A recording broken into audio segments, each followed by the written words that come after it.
기분이 좋다 말았어요. 네, 갑자기 비트코인이 28,000달러까지 올라갔다가 어제 미증시 분위기가 크게 좋지 못했는데 어제 엊그제 그죠? 결국 미국 증시 영향으로 지금 그대로 가격은 반납을 한 상황입니다.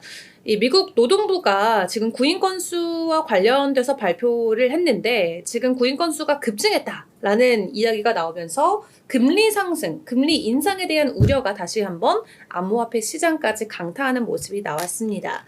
자, 그래도 조금 긍정적으로 볼만한 지표는 저희가 위클리로 늘 확인을 하고 있던 지표죠. 이 디지털 자산 펀드 자금 이 지표를 늘 보고 있었는데 드디어 유출에서 유입으로 전환이 됐습니다. 디지털 자산 상품에 투자하는 이 자금이 6주 만에 유출에서 유입으로 바뀌었는데요. 지난주에 디지털 자산 투자 상품에 약 2,120만 달러가 순유입이 되면서 6주 만에 유출에서 유입으로 전환이 됐다고 합니다. 가장 많이 유입이 됐던 자금은 역시나 비트코인 쪽의 펀드였고요. 그 다음으로는 솔라나로 확인이 되고 있습니다.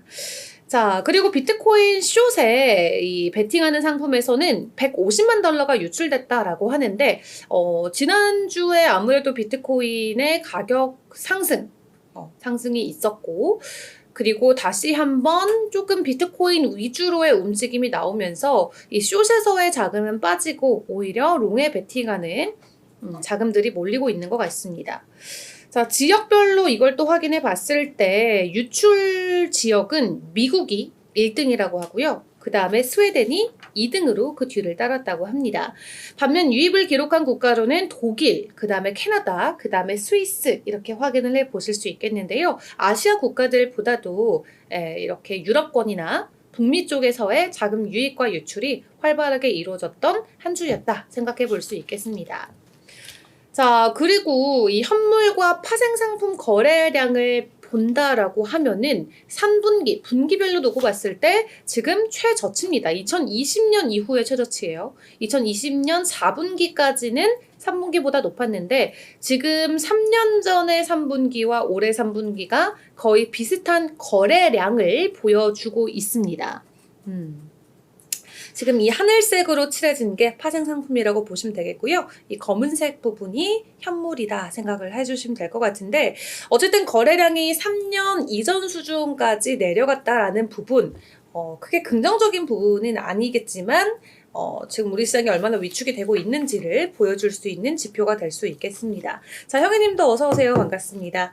자, 이렇게 전반적으로 분위기 자체는 디지털 자산 펀드에서는 유입이 나왔고 그리고 3분기 전체를 놓고 봤을 때 현물이나 파생상품 쪽에서는 2020년 이후 최저 수준의 거래량을 기록하고 있는 우리 시장 분위기다 생각을 해주시면 될 것 같고요. 코인마켓캡으로 넘어가서 비트코인 현황도 함께 확인해 보도록 하겠습니다.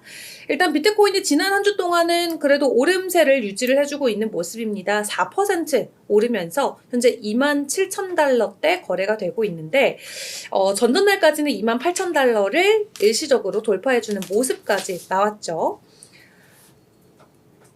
자, 비트코인의 상어 그리고 고래들이 지속적으로 축적을 이어가면서 비트코인이 28,000달러를 뚫어주는 모습이 나왔습니다.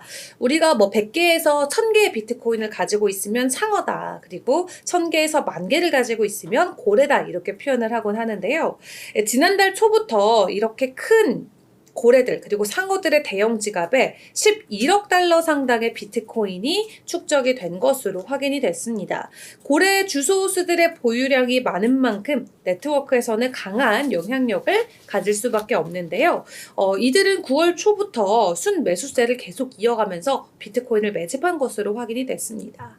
자, 10월 달은 역사적으로 비트코인 시장 그리고 암호화폐 시장에는 굉장히 긍정적인 한 달이죠. 10월 시작과 동시에 비트코인 가격이 28,000달러까지 올라왔다라는 부분 긍정적으로 확인해 볼 수 있겠는데요. 다만 조금 굉장히 네거티브한 전망치들도 전문가들을 통해서 제기는 되고 있습니다. 자, 블룸버그 인텔리전스 소속의 마이크 맥클론 같은 경우는 올해 비트코인이 10,000달러까지도 하락할 수 있다라고 이야기를 했습니다. 경기 침체 신호에도 불구하고 글로벌 금리가 계속해서 오르면서 암호화폐 가격이 하락할 수 있다고 설명을 했는데요.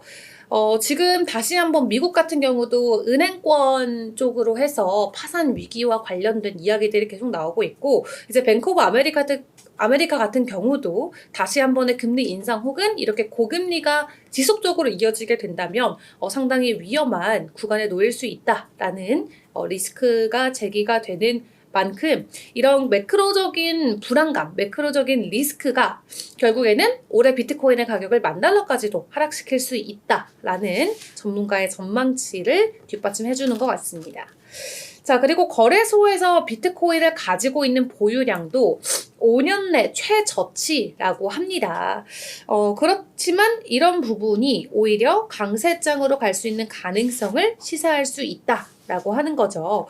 거래소에서 비트코인의 보유량이 최저치다라는 게 그러니까 거래가 활발하게 되고 있지 않다를 시사를 해서 단기적으로는 가격 상승을 끌고 가기엔 좀 어려운 하나의 이슈로 보여질 수는 있겠지만 이미 시장에 풀린 물량인데 거래소에 없다? 그렇다면 다 개인 지갑에 들어가 있는 거다 라고 풀이가 되기 때문에 그만큼 장기적으로 비트코인을 홀딩하는 고래들 그리고 롱타임 홀더들은 단기적으로 움직임을 보여줄 가능성이 없다로도 파악을 해볼 수 있겠죠. 그렇기 때문에 비트코인의 가격 상승, 수요와 공급이 굉장히 기본적인 이 경제 개념을 놓고 봤을 때 가지고 있는 사람들이 팔 생각이 없기 때문에 비트코인의 가격 상승 가능하다라는 게 현재 뒷받침되는 것 같습니다.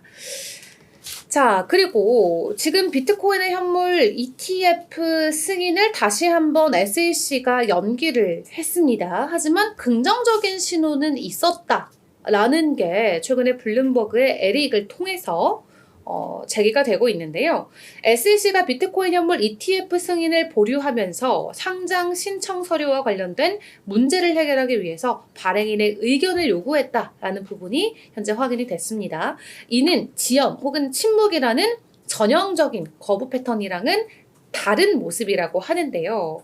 문제를 해결하기 위해서 의견을 요구했다. 왜냐하면 지금까지는 그냥 묻지도 따지지도 않고 대화 이런 거 없이 그냥 무조건 거부 혹은 연기였는데 이번에는 문제를 해결하기 위해서 발행인의 의견을 요청했다라는 게 기존의 승인 연기랑은 다른 모습이다라는 거죠.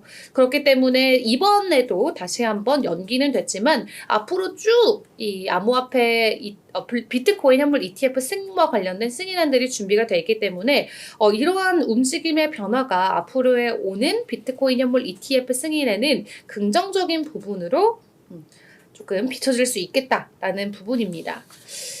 자, 그리고 알트코인 시장의 분위기도 조금 전반적으로 확인을 해보도록 할 텐데요. 일단 이 도미넌스를 봤을 때 비트코인의 도미넌스가 49.3%로 여전히 강한 모습을 보이고 있고 이더리움 같은 경우도 18.4%입니다. 아직 알트코인과 관련해서 투자자들의 큰 관심이 쏠리고 있지 않은 가운데 지난 한 주 동안 그리고 특히 어제 오늘 알트코인의 이슈들은 어떤 것들이 있는지 확인을 해보도록 할 텐데요. 일단 큰 그림에서 먼저 보도록 하겠습니다.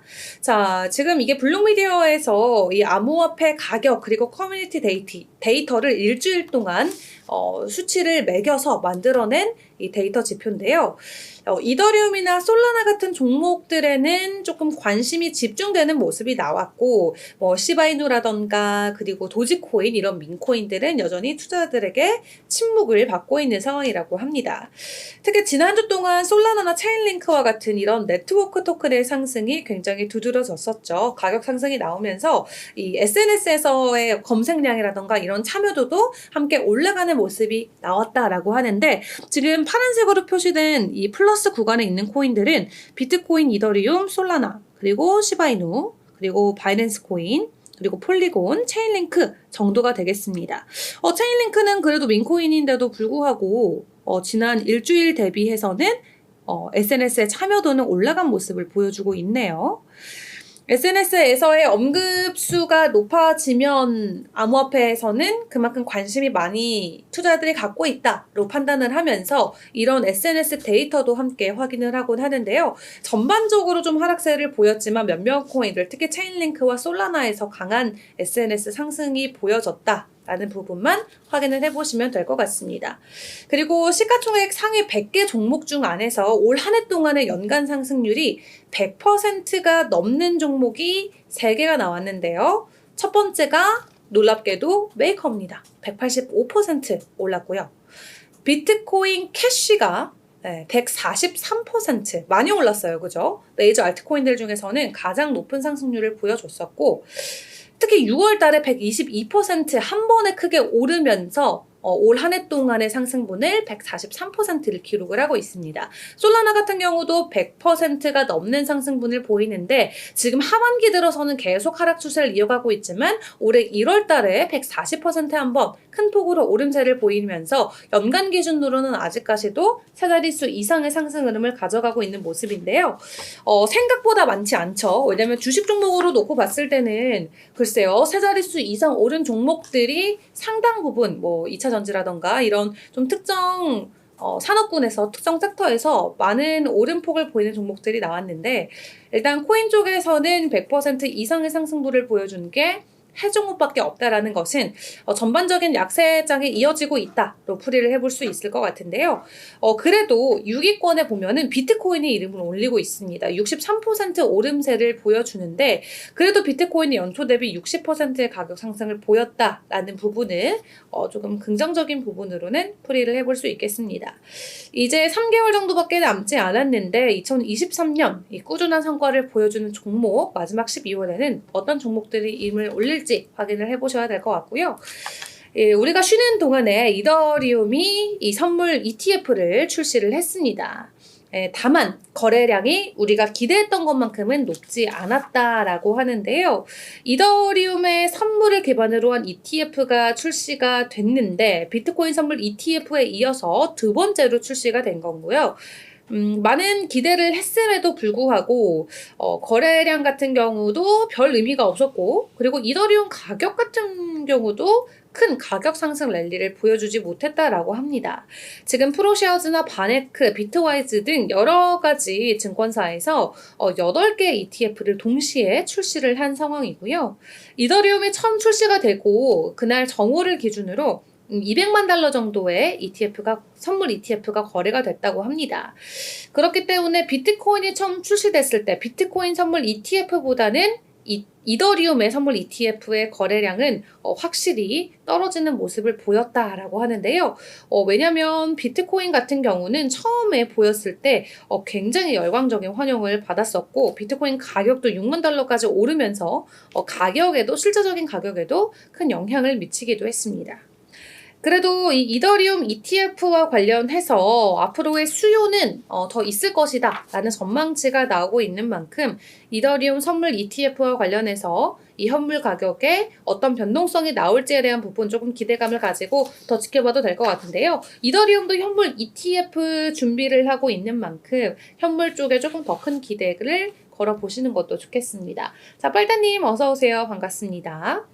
자, 이렇게 이더리움 소식까지 함께 확인을 해봤고요. 이어서 리플 소식도 확인을 해보도록 하겠습니다. 리플은 전일 대비는 3%, 전주 대비는 5% 오르면서 현재 0.5달러 선을 지나가고 있는데요.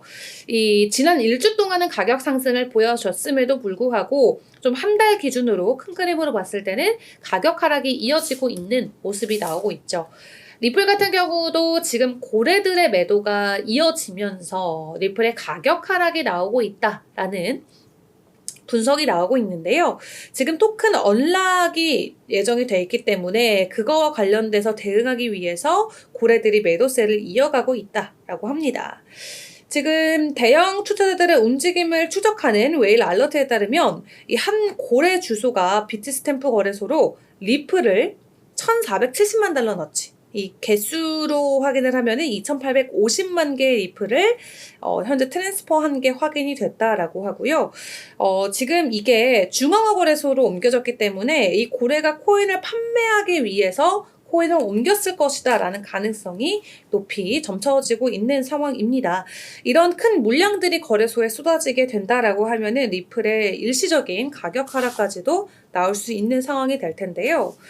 다만 긍정적인 부분으로는 이게 긍정적이라고 할 수 있을까요? 이게 방송 시작하기 전에 피디님이랑도 잠깐 AI에 대해서 좀 이야기를 해봤었는데 챗 GPT가 지금 리플이 만약에 SEC 소송에서 최종적으로 승리를 하면은 리플은 바로 비트코인 자리에 도전을 하게 될 것이다 라고 AI가 예측을 했습니다. 리플이 바로 비트코인 자리에 도전을 한다. 네. 이더리움이 비트코인 자리에 도전한다라는 말들은 우리가 계속해서 이야기를 나눠왔었는데 만약에 SEC 소송에서 최종 승리를 하게 되면은 비트코인 자리에까지 위협을 가할 수 있는 정말 이 거의 1, 2, 3에 드는 코인 안에 들게 된다라는 건데요. 이 SEC 소송과 관련해서 사실 이미 좀 긍정적으로 결과치가 전망이 되고 있는 만큼 정말로 최종 소송에 승리를 하게 됐을 때 리플의 가격이 혹은 리플의 거래량이나 이런 전반적인 위치가 비트코인에 도전하는 위치까지 올라갈 수 있을지 분위기는 지켜봐야겠습니다.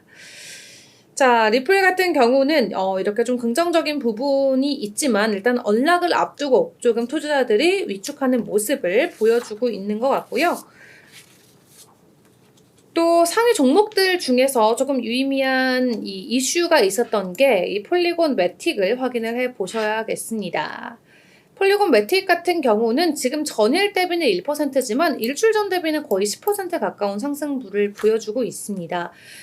지금 매틱 같은 경우는 최근에 고래 지갑에서 3,700만 매틱이 이동이 된 것으로 확인이 되고 있습니다. 3,700만 매틱이 3년 된 지갑으로 이동을 했다라고 하는데요. 지난 7월 이후에 폴리곤 네트워크에서 있었던 가장 큰 단일 트랜잭션으로 확인이 되고 있습니다.